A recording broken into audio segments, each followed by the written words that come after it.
Hello प्यारे बच्चों। आप सभी को मेरा नमस्कार बच्चों। बच्चों, आज हम इस वीडियो में कक्षा 7 करेंगे और विज्ञान विषय है इसमें।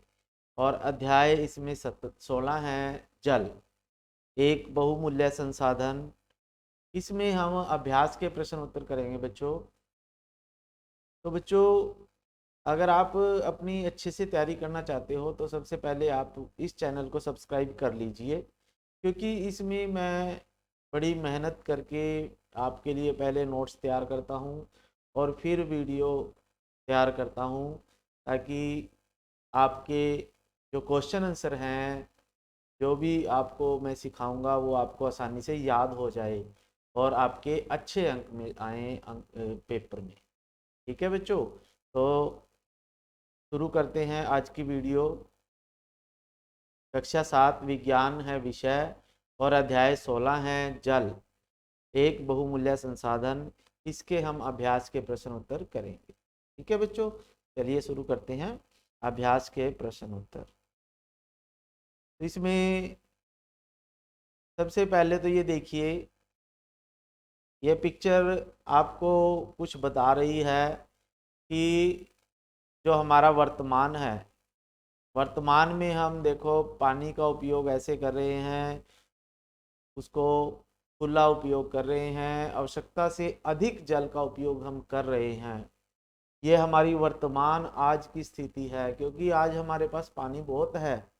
लेकिन अगर हमने पानी को ऐसे ही बर्बाद किया, ऐसे ही वेस्ट किया, तो भविष्य हमारा ये होने वाला है बच्चों। तो इसलिए अगर हमें अपने भविष्य को अच्छा करना है तो हमें आज पानी को या जल को बचाना पड़ेगा बच्चों। तो ये बहुत ज़रूरी है। अपने भविष्य को अच्छा बनाने के लिए हमें, जैसे हम पैसे बचाते हैं बैंकों में, वैसे ही अब हमें जल बचाना चाहिए, ताकि हमारा भविष्य अच्छा हो बच्चों। नहीं फिर भविष्य ऐसा होगा बच्चों कि हमें बूंद बूंद के लिए तरसना पड़ेगा। बूंद बूंद पानी भी हमें बहुत अधिक कीमत देके मिलेगी। तो इसलिए हमें अभी से पानी को बचाना है, तभी हम अपना भविष्य बचा पाएंगे बच्चों। तो चलिए अभ्यास के प्रश्न उत्तर करेंगे। तो अभ्यास के प्रश्न उत्तर में सबसे पहला है प्रश्न कि यदि कथन सत्य है तो टी लगाएं और असत्य है तो एफ लगाएं। यानी सत्य का मतलब ट्रू, ट्रू के लिए टी लगाना है, और असत्य का मतलब फाल्स, फाल्स के लिए आपने एफ लिखना है।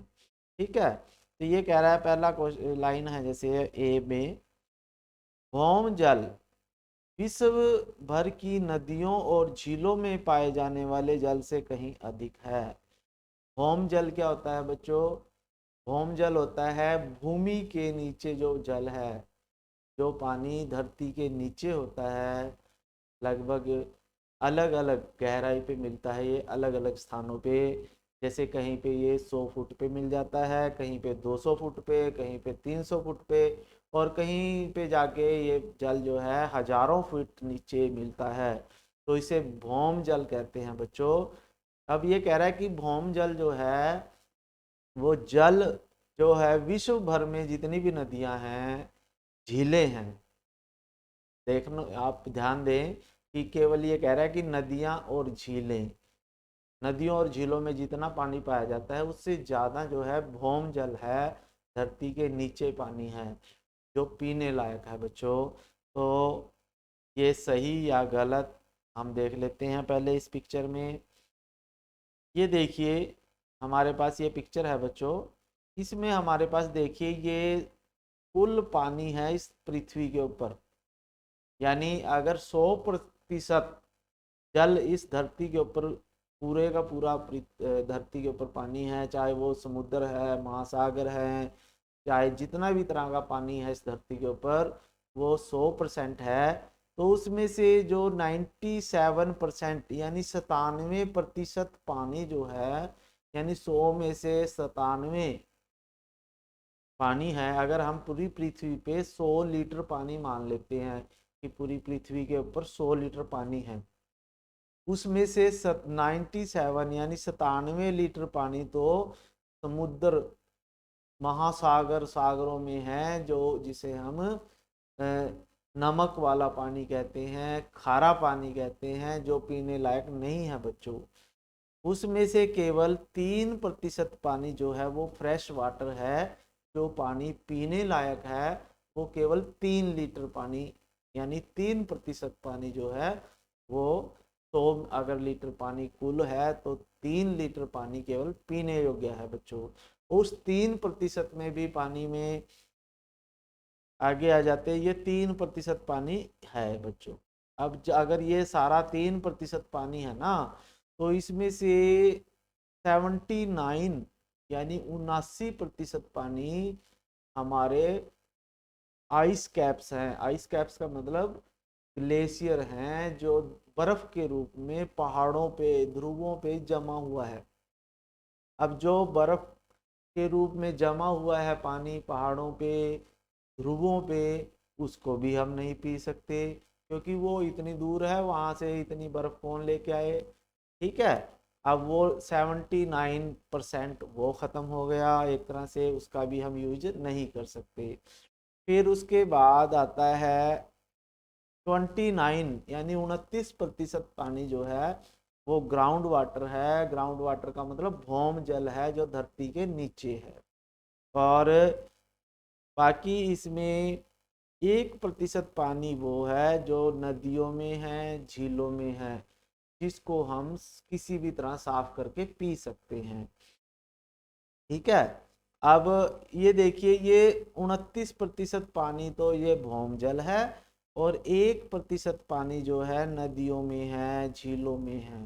तो 1 लीटर ज्यादा होता है बच्चों, या 29 यानी 29 लीटर, तो 29 लीटर पानी ज्यादा है।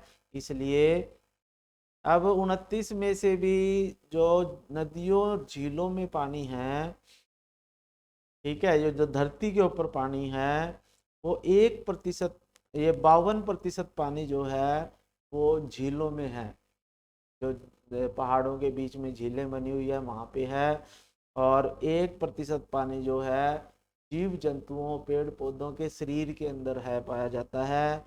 1% पानी नदियों में है, और 8% पानी जो है वाटर वेपर्स यानी भाप के रूप में हवा में उड़ रहा है बच्चों। और 38% पानी जो है इसमें से वो मिट्टी के अंदर है। जैसे गीली मिट्टी है, कहीं खेतों में पानी देते हैं तो उसमें भी पानी होता है मिट्टी के अंदर, जो सोख लिया जाता है, तो वो 38% है बच्चों। तो अब ये देखिए, 29% जो है ग्राउंड वाटर है, भूम जल है। ठीक है। तो यानी 3%, 3 लीटर में से केवल हम 1 लीटर पानी जो है, लगभग 1 लीटर पानी जो है वो धरती के नीचे है। अगर 100 लीटर पानी पूरी धरती पे है ना, तो उसका लगभग 1 लीटर पानी धरती के नीचे हम मान सकते हैं। ठीक है, जो है, तो वो देखो कितना कम पानी है जिसको हम पी सकते हैं, और हम उसको बर्बाद कर रहे हैं बहुत बच्चों। तो ऐसा नहीं करना चाहिए। तो इसमें प्रश्न यही था कि भौम जल विश्व भर की नदियों, भौम जल का मतलब धरती के नीचे का जल, भूमि के नीचे का जल जो है नदियों और झीलों से ज़्यादा होता है, अधिक होता है। तो ये सही है बच्चों, क्योंकि भौम जल जो है 29% है, और झीलों में जो पानी है केवल 1% ही है बच्चों, नदियों और झीलों में। तो इसलिए ये सही है, सत्य है। एफ एफ नहीं लिखना, इसमें ट्रू लिखना है, टी लिखना है। फिर उसके बाद है प्रश्न बच्चों, जल की कमी की समस्या का सामना केवल ग्रामीण क्षेत्रों के निवासी करते हैं। तो ये गलत बात है बच्चों। केवल ग्रामीण यानी गांव में ही पानी की समस्या नहीं है, शहरों में तो बहुत अधिक समस्या है बच्चों। तो गांव भी और शहर भी, सभी जगह पानी की समस्या का सामना लोग करते हैं बच्चों, अगर वो सही से उसका इस्तेमाल ना करें। ठीक है। तो ये गलत है बच्चों। तो पहले का टी आंसर था, दूसरे का एफ आ जाएगा। ठीक है, पहला सत्य था और दूसरा असत्य है बच्चों। फिर है नदियों का जल जो है खेतों में सिंचाई का एकमात्र साधन है। यानी खेतों में जो फसलों में सिंचाई करते हैं, फसलों को पानी देते हैं, तो वो केवल हम नदियों से ही देते हैं, तो ये गलत है बच्चों। जहाँ नदियाँ नहीं होती हैं वहाँ पे ट्यूबवेल ट्यूबवेल के द्वारा सिंचाई की जाती है बच्चों। बोरवेल किया जाता है धरती के नीचे। भूमिगत जल जो है, भौम जल जो है, उसका उपयोग किया जाता है सिंचाई में। तो ये भी फाल्स है बच्चों। ये कह रहा है कि केवल नदियों से ही सिंचाई की जाती है, तो ये गलत है। उसके लिए ट्यूबवेल का भी उपयोग किया जाता है, नलकूपों का, कुओं का भी उपयोग किया जाता है बच्चों। फिर है वर्षा जल का चरम स्रोत है। यानी वर्षा जो है जल का सबसे बड़ा स्रोत है, तो ये सही है बच्चों।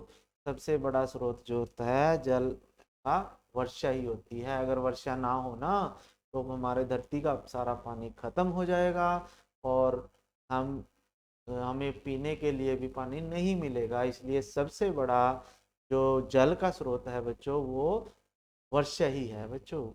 ठीक है। फिर उसके बाद है समझाइए कि भौम जल की पुनः पूर्ति किस प्रकार होती है। यानी भौम जल यानी भूमि के नीचे जो पानी होता है, जो हम निकाल लेते हैं ट्यूबवेल से या टोंटी से या किसी भी तरह से या कुएं के द्वारा जो पानी आता है धरती के नीचे से, तो उसको हम दोबारा से कैसे रिकवर करते हैं बच्चों। तो उसके लिए देखिए, ये चित्र है नीचे, ये देख लीजिए पहले, फिर ऊपर समझाऊंगा मैं आपको। तो ये आपके पास है वाटर टेबल है, ये वाटर लेवल। वाटर लेवल कहते हैं कि यहाँ तक पानी है, नीचे धरती के नीचे पानी होता है। और ये आपके पास जैसे नदी बह रही है। अब जब नदी में पानी होगा या जब वर्षा होती है, वर्षा का पानी आता है, तो धरती के बीच में दरारें होती हैं बच्चों, छेद होते हैं धरती के बीच में। तो वो पानी जो है, वर्षा का पानी, कुछ तो नदियों में आ जाता है और कुछ पानी जो है धरती में इन छेदों में से नीचे चला जाता है, जहाँ पे नीचे ग्राउंड वाटर है वहां तक चला जाता है। तो इस प्रकार, और जो नदियां हैं, नदियों में पानी होता है, वो भी धरती में नीचे रिसता रहता है। ठीक है। तो इस प्रकार से जो भूमि के नीचे का जल है, वो दोबारा से पूरा हो जाता है। लेकिन उसके लिए क्या होगा कि पेड़ पौधे अधिक होने चाहिए, कच्ची जमीन होनी चाहिए। लेकिन जहाँ पे पक्की जमीन होती है ना, पक्की का मतलब जहाँ सड़कें बनाई हुई हैं, जहाँ सीमेंटेड है, तो वहाँ से भी पानी नहीं रिसता नीचे। तो उसके लिए जो जमीन है, जो धरती है, उसके ऊपर घास होना चाहिए, उसमें पेड़ पौधे होने चाहिए, तब उसमें ज़्यादा पानी रिसता है। या नदियों या तालाब हम खोदते हैं, नदियों तालाबों में जब पानी भर जाता है ना वर्षा का, तब भी वो उनमें से नीचे रिस रिस के जाता है धरती में। तो इस प्रकार से धरती के नीचे जो भौम जल है, ये नीचे इसे भौम जल कहते हैं बच्चों। सैचुरेटेड वाटर एक्वीफायर का मतलब है कि ये जो नीचे धरती के नीचे जो पानी है, इसे भौम जल कहते हैं या जल भर भी इसे कहते हैं बच्चों। तो अब इसको पढ़ लेते हैं, क्या है इसका आंसर। तो समझ में आ गया होगा आपकी एक तरह से। तो वर्षा का जल और अन्य स्रोतों जैसे नदियों तालाबों का जल मृदा से रिसकर भूमि के नीचे गहराई में रिक्त स्थानों या दरारों में भर जाता है। तो भूमि में जल का रिसाव अंतः संयंदन कहलाता है। अंतः संयंदन, इस प्रक्रम द्वारा भौम जल की पुनः पूर्ति हो जाती है और कुछ स्थानों पर भौम जल स्तर के नीचे कठोर चट्टानों की परतों के बीच भौम जल संचित हो जाता है। यानी भौम जल का मतलब भूमि के नीचे का जल जो है, जब वर्षा होती है, तो वर्षा का पानी जो है नदियों में जाता है, तालाबों में जाता है, और धरती में जो दरारें होती हैं उनमें वो नीचे रिसके नीचे गहराई में चला जाता है बच्चों। और गहराई में जाएगा तो इस तरह से वो अंतः संयंदन प्रक्रम से धरती से पानी नीचे जाता है और इस तरह से भौम जल की पुनः पूर्ति हो जाती है। यानी भौम जल में से भूमि के नीचे जल से जो हमने पानी ऊपर निकाला था वो दोबारा फिर वैसे ही नीचे चला जाता है। और कई जगह पे ये पानी जो है कठोर चट्टानों के बीच में नीचे इकट्ठा हो जाता है और इसे हम जल भर कहते हैं। क्या कहते हैं बच्चों? जल भर। इस प्रकार संचित इस प्रकार संचित भौम जल के भंडारों को जल भर कहते हैं। और जल भरों से जल को नलकूपों या हैंड पंप की सहायता से बाहर निकाला जाता है। यानी जो ट्यूबवेल होते हैं, नलकूप होते हैं, नलके बोलते थे जिन्हें पहले, या हैंड पंप होते थे, उनके द्वारा हम धरती से पानी निकालते थे। तो वो कहाँ से निकालते हैं? जल भर से निकालते हैं बच्चों। ठीक है, तो इस तरह से जब वर्षा होती है तो पानी नीचे जाता है और वो भौम जल को पुनः पूर्ति कर लेता है। और फिर जब हमें जरूरत होती है उसे नलकूप के द्वारा हम निकाल लेते हैं। लेकिन हम क्या कर रहे हैं, अगर वर्षा ना हो तो हम नीचे का पानी ज़्यादा यूज करते हैं और वर्षा ना होने की वजह से भौम जल स्तर कम होता है होता जाता है, जिससे पानी की दिक्कत आगे बढ़ रही है बच्चों। यानी ये वाटर लेवल जो होता है, पानी का स्तर जो है वो नीचे होता जा रहा है। तो ये गंभीर समस्या है। फिर उसके बाद है बच्चों प्रश्न तीसरा है, किसी गली में 50 घर हैं जिनको जिनके लिए 10 नलकूप लगाए गए हैं। भौम जल स्तर पर इसका दीर्घ अवधि प्रभाव क्या होगा? यानी एक गली में 50 घर हैं और वहाँ पे 10 नलकूप लगाए गए हैं, 10 ट्यूबवेल लगाए गए हैं बच्चों उनको पानी के लिए। तो लंबे समय में, दीर्घकालीन अवधि का मतलब है कि लंबे समय में 10-20 साल में वहाँ पे क्या हो जाएगा बच्चों, तो इस पे क्या प्रभाव होगा? तो उत्तर है बच्चों, जल स्तर पर प्रभाव जो है भूमिगत जल की पुनः पूर्ति पर निर्भर करता है। केवल 5 परिवार एक नलकूप साझा करेंगे। ठीक है, और दैनिक घरेलू प्रयोजनों यानी दैनिक घरेलू जो उपयोग है उसके लिए उपयोग किए जाने वाले पानी से जल स्तर प्रभावित नहीं होगा। लेकिन अगर बारिश कम हो तो परिवार द्वारा उपयोग किए जाने वाले पानी की भरपाई नहीं होगी और जल स्तर नीचे गिर जाएगा, जिसे भौम जल स्तर पर बुरा प्रभाव पड़ेगा और जल स्तर नीचे चला जाएगा बच्चों। तो इस तरह से ये क्या कह रहा है कि यदि वर्षा भी होती रहे समय समय पर तो 5 यानी एक नलकूप के ऊपर 5 घर उसका यूज करेंगे तो उसके ऊपर बुरा प्रभाव ज़्यादा नहीं पड़ेगा यदि समय समय पर वर्षा होती रहे। लेकिन यदि लंबे समय तक वर्षा ना हो तो जो जल स्तर है वो नीचे चला जाएगा और जो नलकूप हैं उनमें से पानी आना बंद हो जाएगा, इससे पानी की समस्या गंभीर हो जाएगी बच्चों। तो इसलिए धरती में भी पानी नीचे भी जाना जरूरी है यदि हम उससे ऊपर निकालेंगे। जैसे हमें बैंक में अगर हम पैसे जमा भी करवाते रहें तभी हम समय पड़ने पर उस पैसे को निकलवा सकते हैं।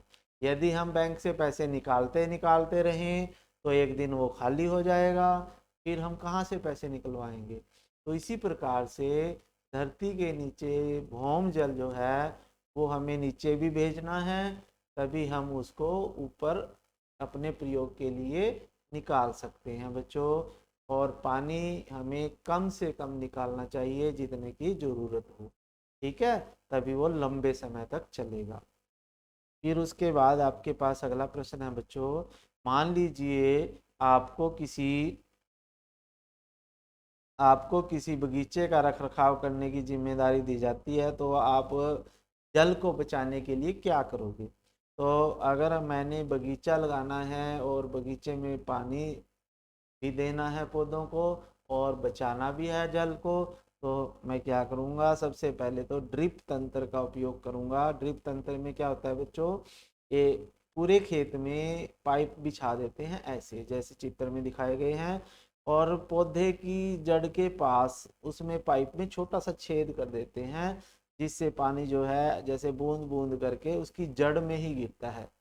तो इस प्रकार से जो पानी जो है की बर्बादी बहुत कम होती है, क्योंकि पानी सीधा पौधे की जड़ को ही मिलता है और बाकी मिट्टी जो है सूखी रहती है। इस प्रकार से पौधे को भी पानी मिलता रहता है और पानी की बर्बादी भी कम होती है। तो इस प्रकार से एक तो ये कर सकते हैं।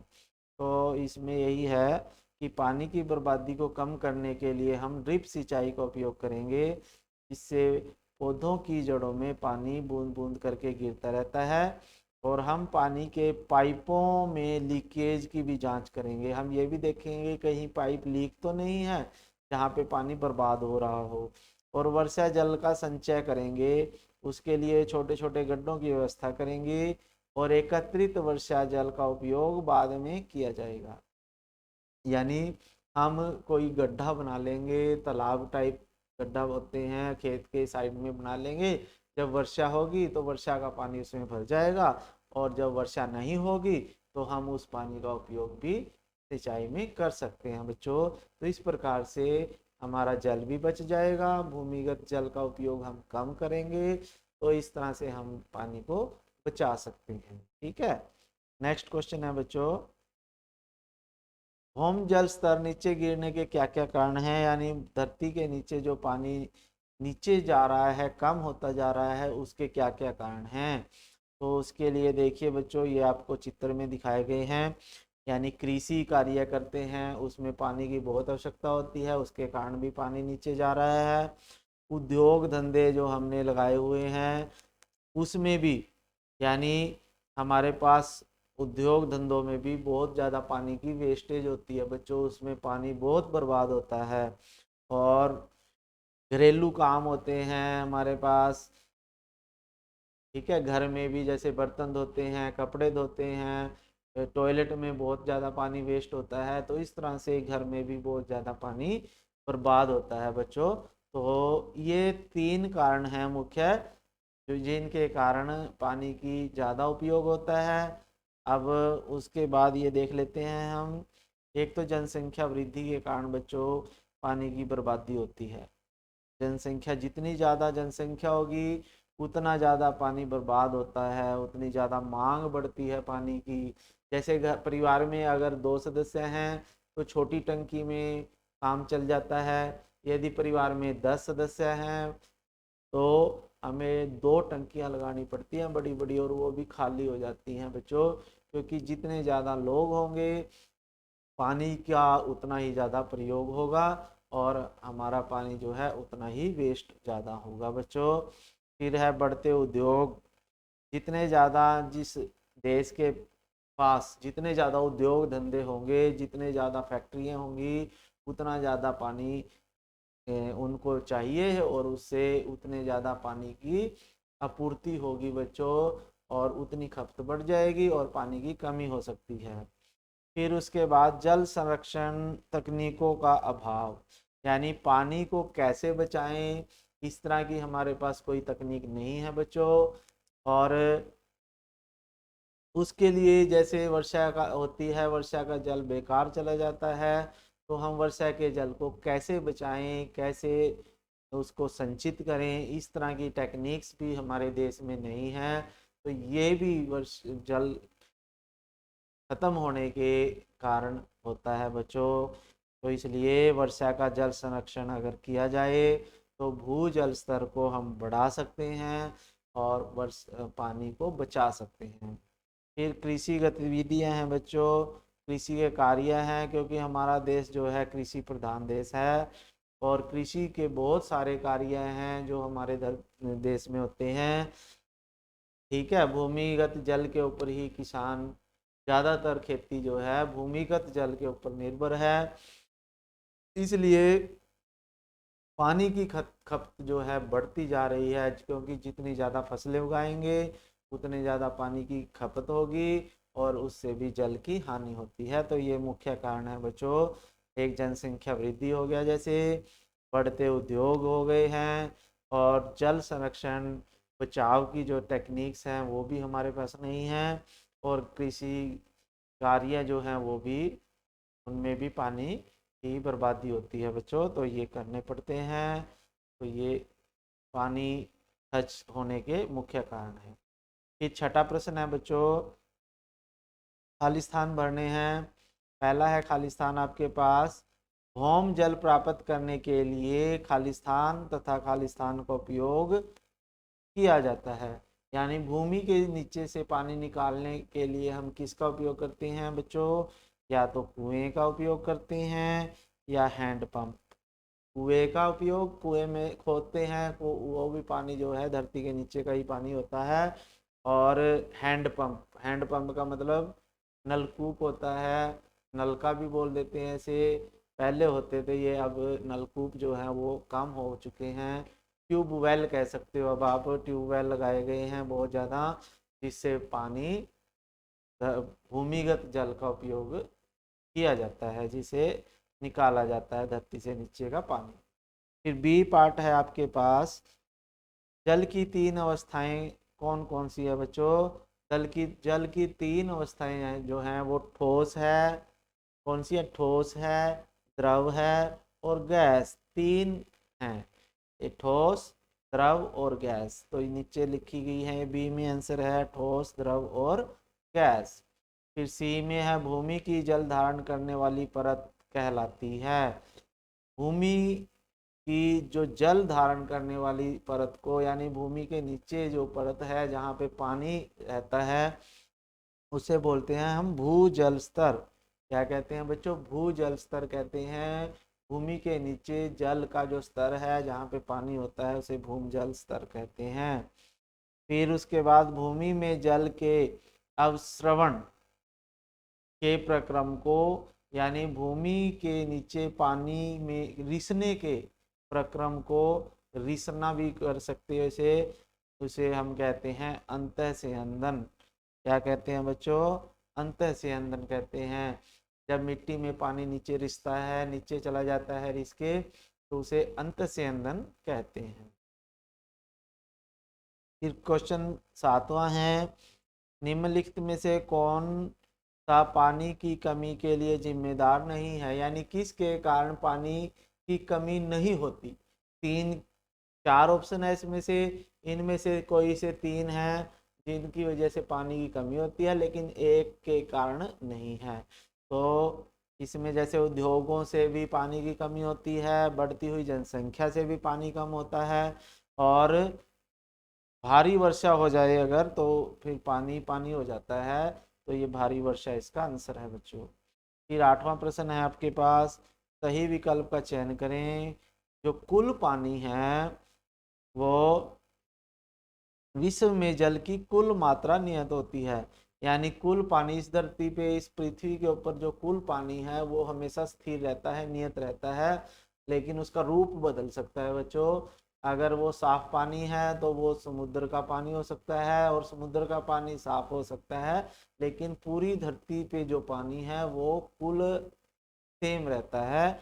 तो ये यही आएगा इसमें कि विश्व में जल की कुल मात्रा नियत, नियत का मतलब समान रहती है, सेम रहती है बच्चों। फिर क्वेश्चन नंबर 9 है, इसमें ये चित्र बनाया गया है बच्चों, इसमें कुछ के नाम रह जाते हैं। जैसे ये कह रहा है कि भौम जल और भौम जल स्तर को दर्शाने का चित्र बनाइए।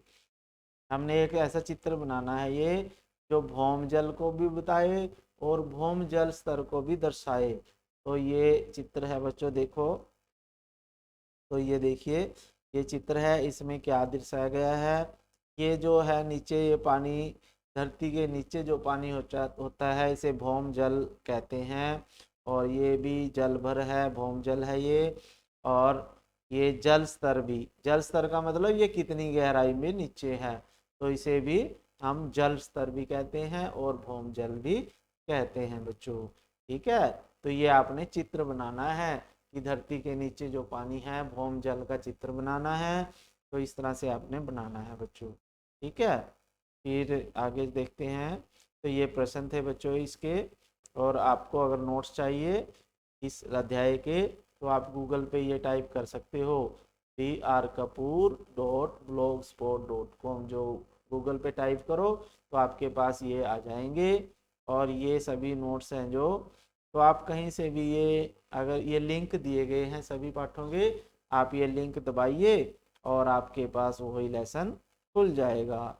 जैसे हम ये खोल देते हैं, हमारी जीवन रेखा है जो, वो खोल लेते हैं। अब हम ऊपर से खोल लेते हैं जो नेक्स्ट पार्ट है हमारे पास, तो वो देख लेते हैं अब हम।